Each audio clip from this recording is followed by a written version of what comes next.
നീ പോയതിനു ശേഷം ഈ ലോകം ഒട്ടും സുന്ദരമല്ല ഫാത്തിമ. നീയില്ലാതെ ഈ ദുനിയാവിൽ ഇനിയും ഒരുപാട് കാലം ജീവിക്കേണ്ടി വരുമോ എന്ന് ഞാൻ ഭയപ്പെടുന്നു ഫാത്തിമ.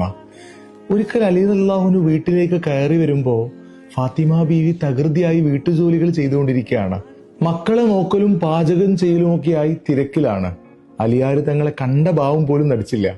സാധാരണ സ്വീകരിച്ച് സ്നേഹം കൊണ്ട് പൊതിയുന്ന ആളിപ്പോ കണ്ട ഭാവം പോലും നടിക്കാതെ വന്നപ്പോ അലിയാർ തങ്ങൾ ചോദിച്ചു, ഫാത്തിമ, എന്നെ കണ്ടിട്ടും എന്തേ മിണ്ടാതിരുന്നത്? കേട്ടയുടനെ ഫാത്തിമ ബീവി പറയാണ്, ഞാനൊരു വിരുന്നു പോകാൻ ഉദ്ദേശിക്കുന്നുണ്ട്. മക്കളെയും നിങ്ങളെയും തൽക്കാലം കൂട്ടാൻ പറ്റില്ല. ഈ മറുപടി കേട്ടപ്പോ പോകുന്നതൊക്കെ കൊള്ളാം, എപ്പോഴാ മടക്കമെന്ന് അലിയാർ തങ്ങൾ തിരിച്ചു ചോദിക്കുന്നുണ്ട്. ഖിയാമത്ത് നാളാവുന്നത് വരെ ഞാൻ മടങ്ങി വരില്ല. ഞാൻ എൻ്റെ ഉപ്പാനെ മുത്തുനബിയെ സ്വപ്നം കണ്ടു. ഒരുപാട് കാലായില്ലേ, കാണാൻ പൂതി വരുത്തുന്നു. ഞാൻ നിന്നെ കാത്തിരിക്കുകയാണെന്നും പറഞ്ഞു. അലിയാർ തങ്ങൾക്ക് ഇടിവെട്ടേറ്റ പോലെ തരിച്ചുപോയി കരയാൻ തുടങ്ങി. ഫാത്തിമ ബീവിയും ചേർന്നിരുന്ന് കരഞ്ഞു.